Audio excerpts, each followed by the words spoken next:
Okay, let's resume our last part of studies in this chapter. We begin with a new type of risk measure that is based on Esscher transform. Uh, the idea behind Esscher transform has many applications in actuarial science and quantitative finance. If you use Google Scholar to search Esscher transforms, you should be able to find many earlier papers, from the most famous researchers in actuarial science, who worked on this particular transform, like Hans Gerber, Alice Shu, among many others, even Bjorman. So they actually, I believe, if I'm wrong, this actually started with actuarials using this simple but very powerful transform. It helps uh, to not only do here, for the risk measures, it can also help to calculate the option prices. And in general, this is a quite general technique. You can apply this to do change of measure, to do many interesting things. Uh, let's begin with definition. The idea, in some sense, is close to pH transform. You start with a random variable x. You apply some kind of transform. Here we call it Esscher transform to get a new random variable x tilde. Once you get a new random variable, you're going to apply expectation to it and use this new expectation as the risk measure for the original risk. Okay, so in that sense, the essential idea is the same as what we already studied from the pH transform. Mathematically, there's a huge difference. So here is the definition. Previously, we used survival function, right? Now we use PDF. We begin with the original PDF, and what we apply is a factor. Okay, so we apply this special factor. So on top is just the exponential function. At the bottom is the MGF. So this is the MGF of x, which is defined as follows, right? It's the expectation of exponential of gamma times the random variable. So this is the definition of moment generating function. First, we would wonder, does this equation 1 really give a new density? So in order to verify that, we need to know the properties for a positive function to be a density. So basically, there are only two conditions. It needs to be non-negative. And since here we only consider non-negative random variables, so we integrate from 0 to infinity. This should be 1. As long as these two conditions are satisfied, we have a PDF. So let's check. Positive, you don't need to, it's very trivial to see, right? Exponential is positive. Moment generating function is positive, so they must be positive. The second condition, well, you also don't need to check because that is the definition, right? When you do the integral, it's moment generation divided by moment generating function. Of course, it's 1. So it's trivial to verify. This gives a new PDF. And again, there's a one-to-one correspondence between a random variable and a PDF, right? So if you are able to define a new PDF, you define a new random variable. And we call this new random variable x tilde. So we don't use survival function here. We use PDF, okay? The important thing is weighting factor, because eventually we know the integral is 1. So at some values, we overweight, right? Because some of these values may be greater than 1, some of them may be less than 1. So obviously, what you can tell is when this is big, so when x is big, this weight is greater than 1, right? So roughly speaking, you are going to push up those density on the right hand side, but somehow bring down the density that is on the left hand side. So let's draw a naive graph, which may not be 100% accurate, but nevertheless, it should show you the basic idea of what it does. Is so let's say this is the point that this is 1, right? Because it's possible that you get 1 if you have a continuous random variable. Then we have this, right? So what you can see is on the right-hand side of this value, I push up my density, right? It goes from the pink to blue. But on the left-hand side, actually, I drag it down. So as you can easily see from here, by doing this, I will increase the mean, right? That is because I lower the probability for small values. But in the meantime, I increase the probabilities for big values, right? Then, of course, I will get a higher mean. And that is the essential idea, right? We don't want mean to be the risk measure. We want something bigger than mean to be the risk measure, right? Okay? So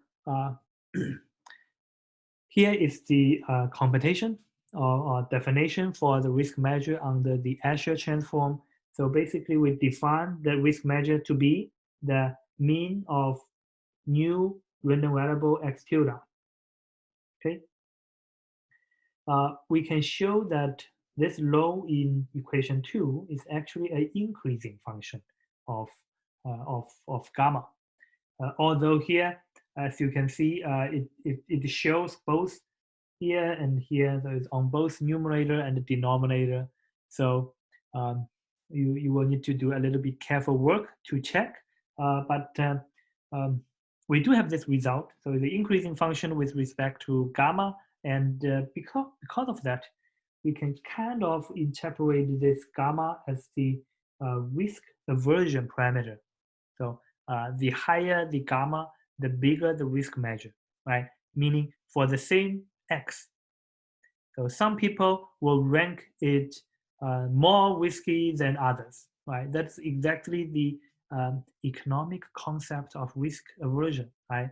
That's why some people buy stock, some people don't, right? Even for the same stock, right? That's because some people have higher risk aversion. They think buying stock is too risky for them to do. And some people have relatively low risk aversion, and they tend to feel comfortable with the volatility of investing in stock, right? So that's something we also see here.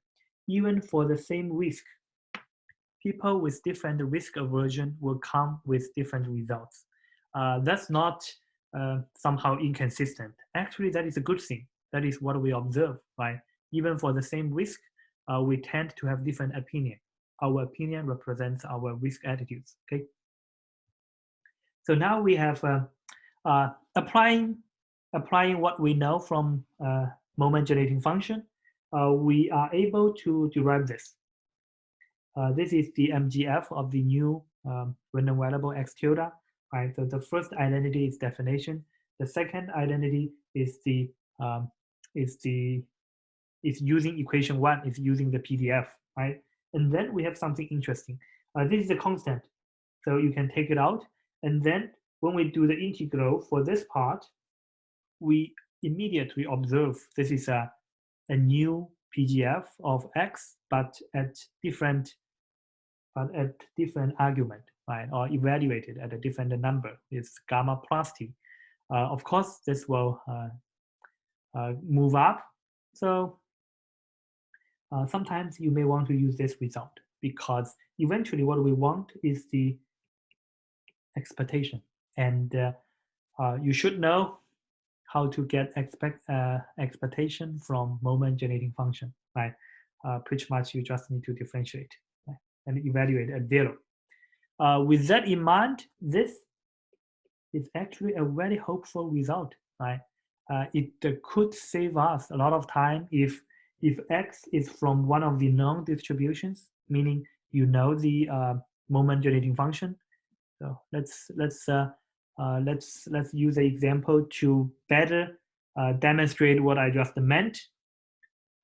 X is exponential, so I immediately write down the moment generating function. Of course, I would like my lambda to be greater than t, or t to be less than lambda. I want it to be positive, right? Because I'm taking the expectation for an exponential function. Exponential is always non-negative. Okay, so I just derived.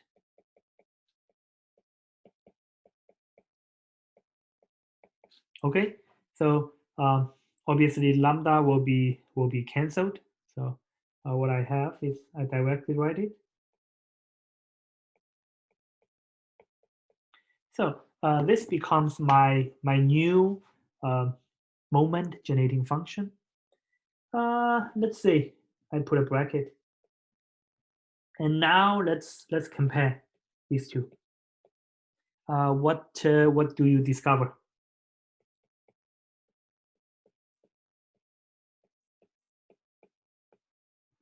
The new random variable stays as an exponential distribution, but with different parameter. Is no longer lambda, it's lambda minus gamma, right? And because the parameter has to be greater than 0, so we know this gamma has to be less than lambda, okay? To make everything well defined. So with that in mind,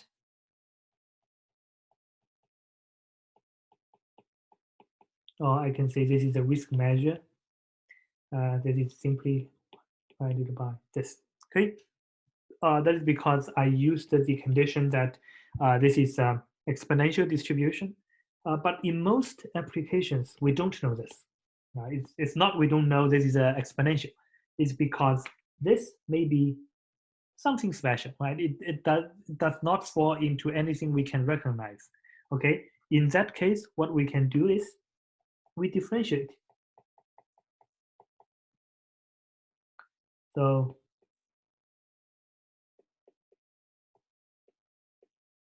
okay, then you are going to get a negative.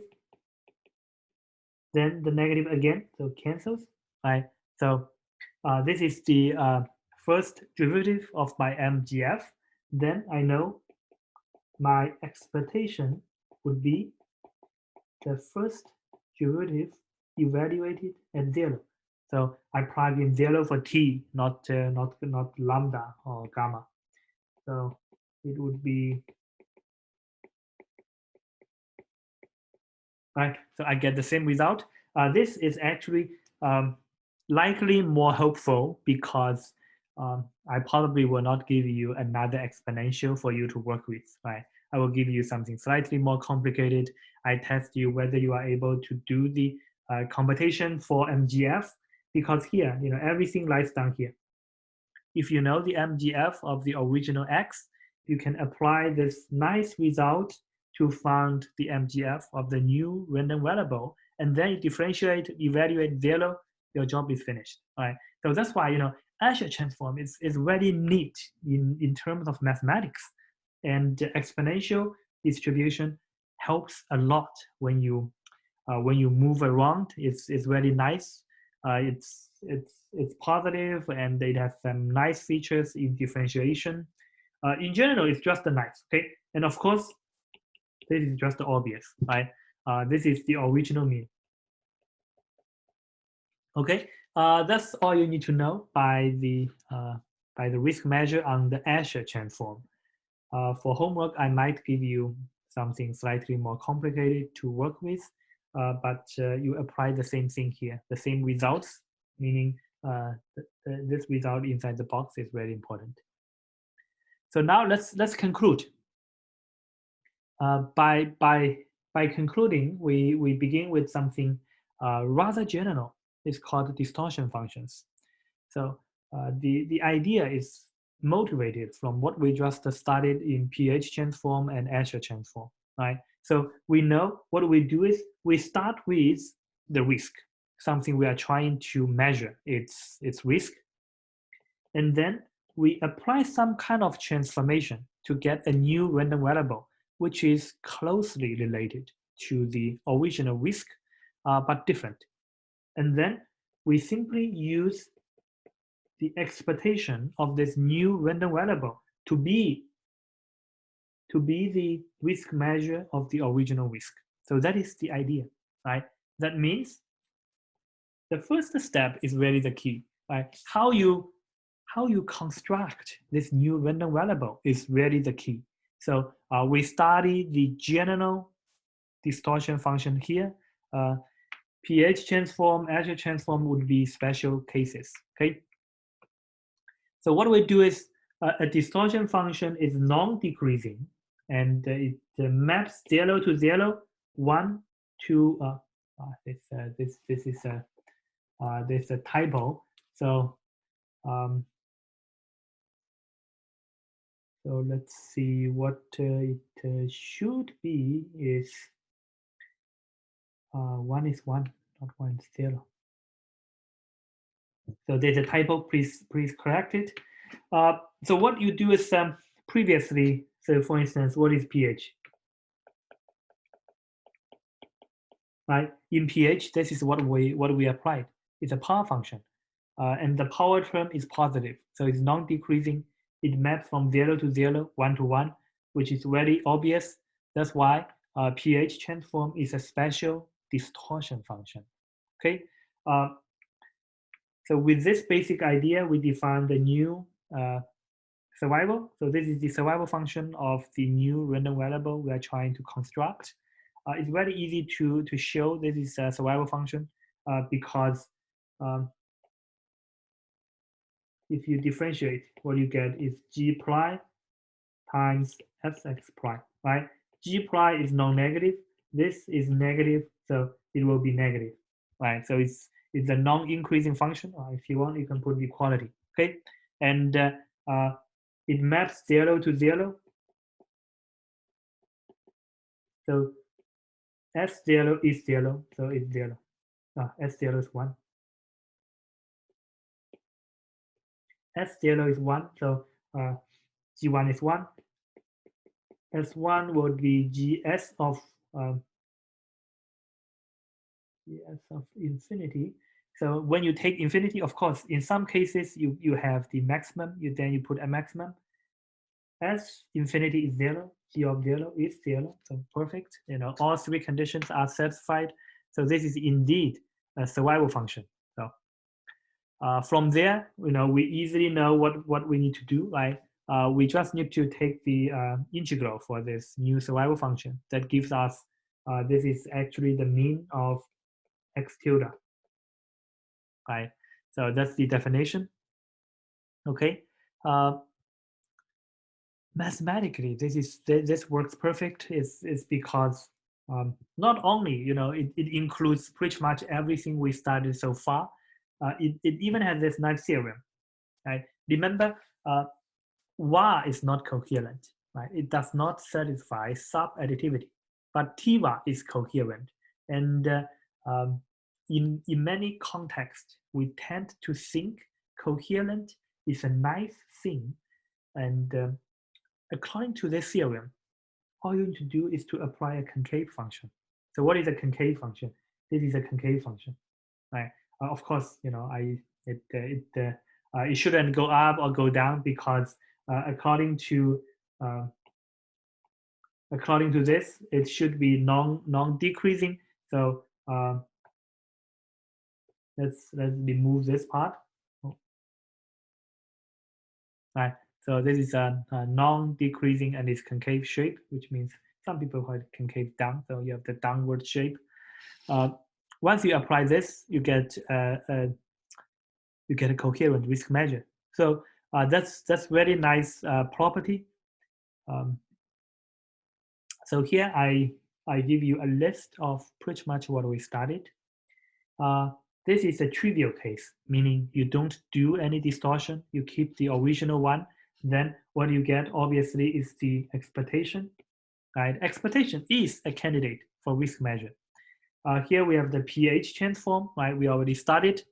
And it's very easy to show this is concave. right? Concave in this course, you can think its second derivative to be negative. That is a standard definition for lower level course. We assume it's differentiable at least twice. Then the second derivative should be negative. It's very easy to check. So this actually leads to a coherent, right?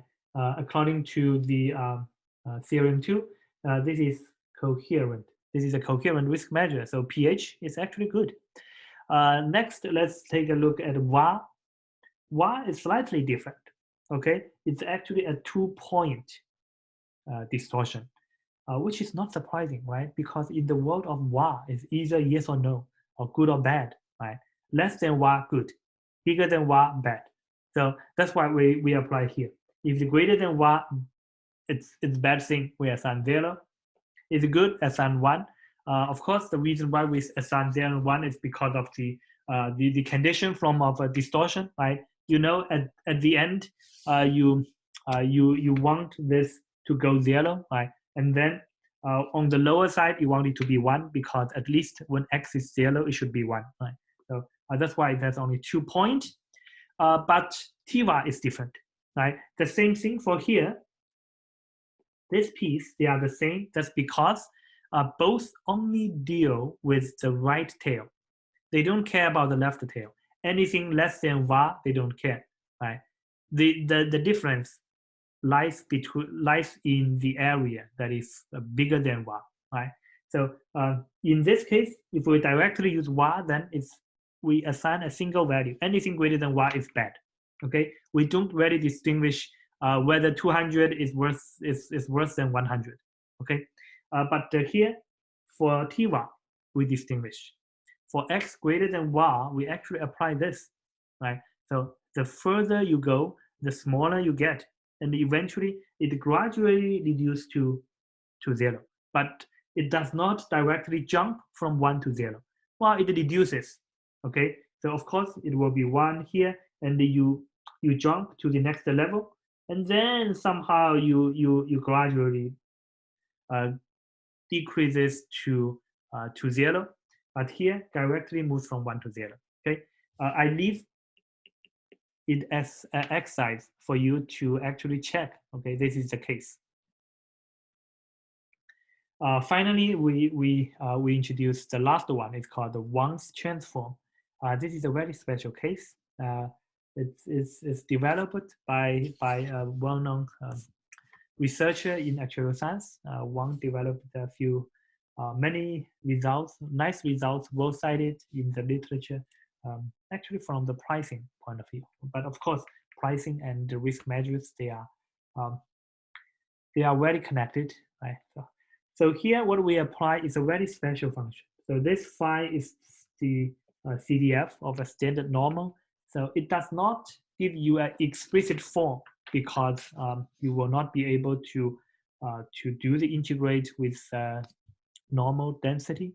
But we have software to easily calculate, and we know all the properties we want to know from here. It's just we don't have a nice way to represent. That's why we introduce this notation for everything. Okay, you can check this is a distortion function, meaning you can check this is a non-decreasing, 0 to 0, 1 to 1, right? So you can check. This is not complicated. Here I actually gave you some results. It's strictly increasing, and it's strictly concave, so it's coherent. Okay, that's very nice. If you want, please take this as exercise to verify. It's a calculus exercise. We don't go into a lot of details about the Wang's transform. That's because SOA really doesn't test you that much of the technical part behind it. As long as you know the definition of Wang's transform, and if a question asks you, you can compute. That's more than enough. That's why I don't want to go into details either. Here I do have one example, and let's take a look. So survival function is 1 minus the CDF. So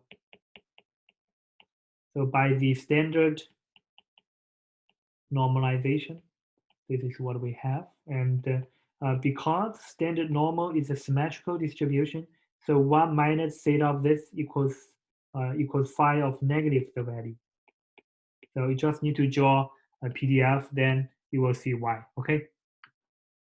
So now, according to Wang's transform, I will need to apply phi to phi negative 1. So that's the inverse of my original. So I'm going to directly put it in. Plus gamma.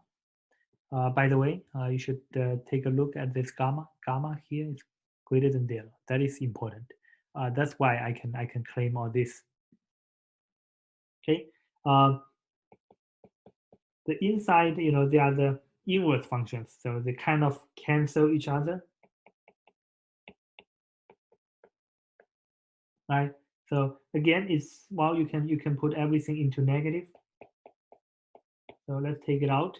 Then I have x minus mu, then plus gamma sigma. So this means, I can write it again, right? So keep applying the same thing. So from here, I can see a very interesting result. That is, my new random variable x tilde is actually a new normal distribution, right? Mean is mu plus gamma times sigma. The new variance is sigma square. By the way, in my notation, the second parameter is the variance, right? So obviously, the risk measure would be the mean, mu plus gamma times sigma. That's why here I require this to be greater than 0. If it's less than 0, you actually reduce the mean. That's not what we want. We have log normal as well. Everything pretty much follows the same computation. So I directly give you the result and actually expect you to check. So when x is log normal, the new mean would be mu plus 1/2 sigma square plus. So this is the extra part, right? I mean, this is not surprising, right? I can directly tell from the previous result because it only changed the mean, but does not change the variance, right? So for a log normal, the mean is exponential of the mean plus 1/2 sigma square. So the variance does not change, so this part does not change. So only the value, the mean, changed from mu to mu plus gamma times sigma. So that's why I have this result. But nevertheless, I want you to verify this. Let me conclude here. That would be the end of chapter 4.